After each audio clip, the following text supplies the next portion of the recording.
Hello friends, welcome back to my blog. तर चलो आम्ही चाललेलो आहोत भूर. तर शनिवार रविवार म्हटल्यानंतर छान असं बाहेर फिरणं तर होतंच.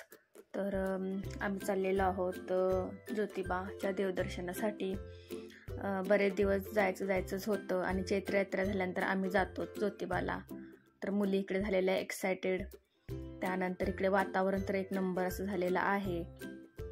छान असा पाऊस पडल्यामुळे वातावरण एकदम फ्रेश, आणखीन खूप छान असं वातावरण झालं होतं. आणि बघू शकता इकडे ट्रॅफिक, तर थोडं पावसामुळे इकडे ट्रॅफिक जाम झालं होतं. आणखीन गाड्या बघू शकता किती आहेत. येणारी पण लोक तेवढीच होती, जाणारी पण तेवढीच होती. भरपूर असं ट्रॅफिक रोडला लागलं होतं. थोडा मध्ये पाऊस येत होता, तर खूप छान वाटत होतं. त्यानंतर चैत्र यात्रेनंतर आम्ही दरवेळी जातोच, पण ह्याला थोडा लेट झाला आम्हाला ज्योतिबाला जाण्यासाठी. पण आम्ही आता रविवार सुट्टी म्हटल्यानंतर चाललो आहोत. तर बघू शकता ढग कसे उतरले आहेत ज्योतिबाच्या डोंगरावरती. आणि हे देवस्थान असं आहे की ते 12 महिने या देवाला गर्दीच असते. आता तर मे महिन्यामध्ये लग्न वगैरे झाल्यामुळे तर खूपच लग्नाच्या जोड्या वगैरे येत होत्या. तर चला आम्ही इकडे पोचलो. गर्दी फक्त बघू शकताय किती आहे. तर गेल्या इकडं कळसाचं दर्शन झालेलं आहे. आणि एवढे ढग उतरत होते की अक्षरशः खूपच असं छान वाटत होतं. एवढ्या गर्दीमध्ये पण क्लायमेट एक नंबर झालं होतं. तर चला आता जाऊन देवदर्शन करून येऊ. आणि एवढी गर्दी बघितल्यानंतर मला वाटलं की आता दर्शन व्यवस्थित होते की नाही, आता मग दर्शन वगैरेच घ्यायचं म्हणून ठरवलं. आणखी लोक बरेच लाईनला थांबले होते. लाईन पण खूप मोठी होती. तर बघू शकता गर्दी.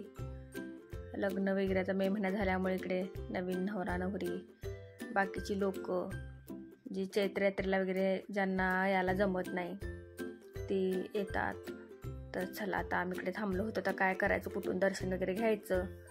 तर खूप मनापासून इच्छा होती की माझ्या आतमध्ये जाऊन दर्शन घ्यायचं.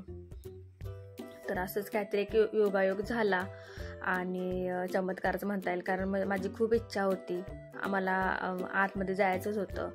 तर चला मला इकडे डायरेक्ट एंट्रीमध्ये आम्हाला म्हणजे लाईनमध्ये डायरेक्ट एंट्री मिळालेली आहे. तर चला आम्ही इकडे आतमध्ये पोचलो सभामंडपमध्ये. आणि देवाचा अभिषेक वगैरे चालू होता त्यामुळे थोडी लाईन थांबवली होती. त्यानंतर आतमध्ये सोडल्यानंतर छान असं दर्शन झालं. कारण जाताना वाटलंच नव्हतं की देवाच्या चरणावरती डोकं ठेवायला मिळेल, कारण गर्दी असते, लाईन असते. त्यामुळे आम्ही लाईनमध्ये थांबायला बघत नाही. मुलांचं खूप हाल होतं लाईनमध्ये, लहान मुलांचं. त्यामुळे बाहेरच्या बाहेर दर्शन घेतो आणि येतो. पण ह्या वेळेला खरंच खूप छान वाटलं, खूप प्रसन्न वाटलं की अशी एक गोष्ट घडली की आम्हाला डायरेक्ट असं देवाचं दर्शन घेता आलं. त्यामुळे मी मला खूप म्हणजे छानच वाटलेलं आहे इकडं. तर स्वरा इकडं आता अगरबत्ती वगैरे लावत आहे आणि लोक दर्शन करून कशी बाहेर येतात बघू शकताय. गर्दी किती आहे. तर इकडे थोडे काढले आता फोटो.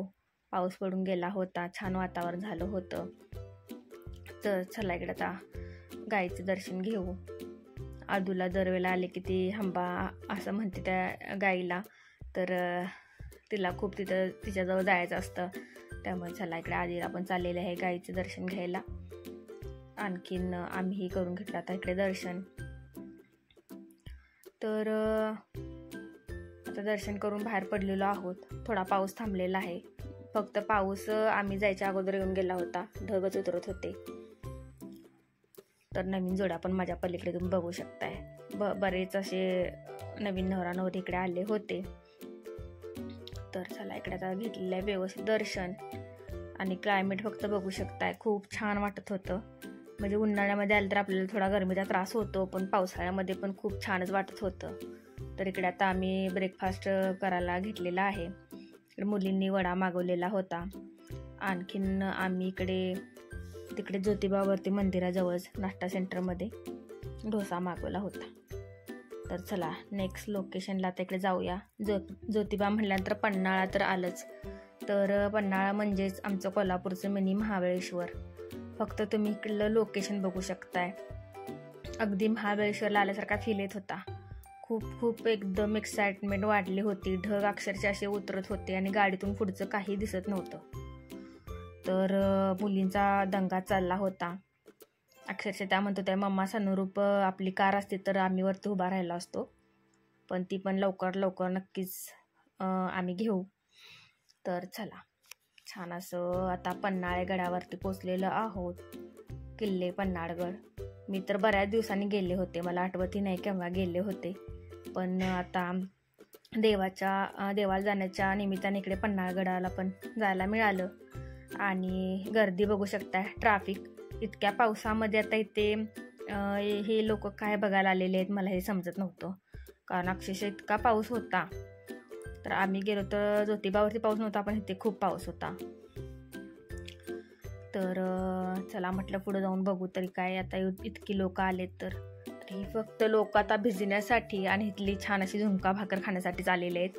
जसं मीच गेले होते, मला इथली झुणका भाकर खूप आवडते पन्हाळ्यावरती, त्यामुळे म्हटलं तिकडे आम्ही ब्रेकफास्ट केला होता आणि इकडे जाऊन मस्तपैकी लंच करायचा, झुणका भाकर मागवून गरम गरम खायची. तर गर्दी भरपूर, भयानक गर्दी, अक्षरशः वेटिंग होतं. आणखीन पाऊस तर असा जोरातच होता, त्यामुळे इकडे आता स्वरानं तिची फेवरेट मॅगी मागवलेली आहे. आणखीन तिला कुठेही गेली तर ती पहिल्यांदा मॅगीच घेते, मॅगी लवर्स आहे ती, त्यामुळे स्वरा इकडे करता हे मॅगी एन्जॉय. आणखीन आमची आता इकडे आलेली आहे झुणका भाकर, गरम गरम थाळी. तर पन्हाळ्याची फेमस डिशेस म्हणता येईल झुणका भाकर. अशा पावसाळ्यामध्ये खाणं काय मजा वेगळीच. तर थोडे फोटो वगैरे काढून इकडे थोडा वेळ थांबलो, कारण पावसामुळे कुठं बाहेर जाताच येत नव्हतं.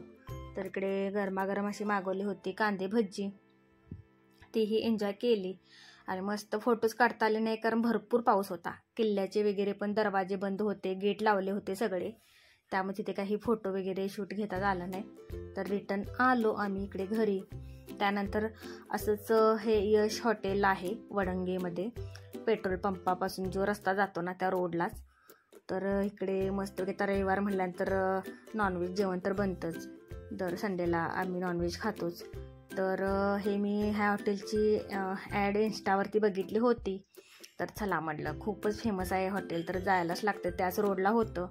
तर इकडे त्या दिवशी चिंची ही चिकन गावरान थाळी लॉन्च झाली होती आम्ही गेलेल्या दिवशीच, त्यामुळे तीही आम्ही मागवली. आणि त्यांची यश स्पेशल थाळी मागवली, ही गावरान थाळी आहे त्यांची, आम्ही गेलेल्या दिवशीची लॉन्च झाली होती. तर ही पण आम्ही टेस्ट करायला घेतली. आणखीन इकडे पांढरा तांबडा रस्सा, सोलकढी भरपूर क्वांटिटीमध्ये, अनलिमिटेड असं कांदा वगैरे बघू शकता, त्यांनी आणूनच ठेवलं होतं.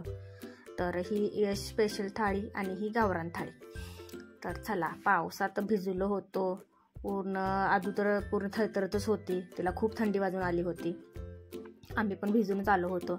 तर पावसात भिजल्यानंतर झणझणीत असं नॉनव्हेज झालंच पाहिजे.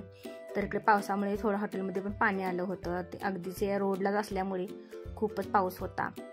तर पाठीमागं ते वेटर आहेत ते साफ करत आहेत, पाणी आलं होतं.